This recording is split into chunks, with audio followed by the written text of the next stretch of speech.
വാടക വീട് തിരക്കിയെത്തി വയോധികയുടെ കഴുത്തിൽ നിന്ന് സ്വർണമാല തട്ടിപ്പറിച്ച ധർമ്മടം സ്വദേശികളായ 2 പേർ മണിക്കൂറുകൾക്കകം പിടിയിൽ.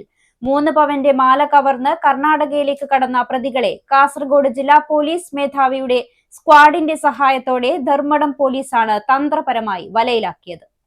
ഇനി എങ്ങോട്ടെന്നും ഈ മുഖം തന്നെ കാണണമെന്ന് ഉറപ്പാണ്. 100%. 100 വർഷം സുമംഗലിയായിരിക്കട്ടെ.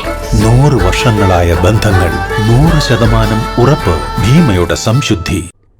ധർമ്മടം സ്വദേശി മുഹമ്മദ് യാസിൻ, മട്ടാമ്പ്രത്തെ മുഹമ്മദ് അനസ് എന്നിവരാണ് കാസർഗോഡ് ജില്ലാ പോലീസ് മേധാവിയുടെ സ്ക്വാഡിന്റെ സഹായത്തോടെ പിടിയിലായത്.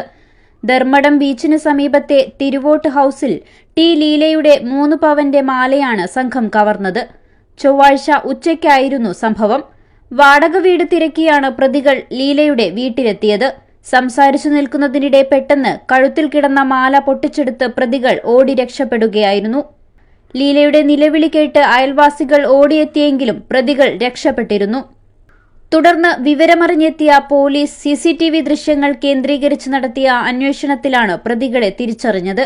മാല വിറ്റു കിട്ടിയ പണവുമായി കാസർഗോട്ടെത്തിയ പ്രതികൾ ഇവിടെ നിന്ന് വാഹനം വാടകയ്ക്കെടുത്ത് കർണാടകയിലേക്ക് കടക്കുകയായിരുന്നു. വിവരം ഉടനടി കാസർഗോഡ് ജില്ലാ പോലീസ് മേധാവിയെ അറിയിക്കുകയും ധർമ്മടം പോലീസ് സ്ഥലത്തെത്തുകയും ചെയ്തു. തുടർന്ന് പോലീസ് സംഘം മംഗളൂരു, സൂറത്കൽ കേന്ദ്രീകരിച്ച് നടത്തിയ ഊർജിതമായ തിരച്ചിലിലാണ് പ്രതികൾ പിടിയിലാകുന്നത്. മാല വിൽക്കാൻ സഹായിച്ചയാളെ പോലീസ് കസ്റ്റഡിയിലെടുത്ത് ചോദ്യം ചെയ്തു വരികയാണ്. News 14 live, Kasaragod.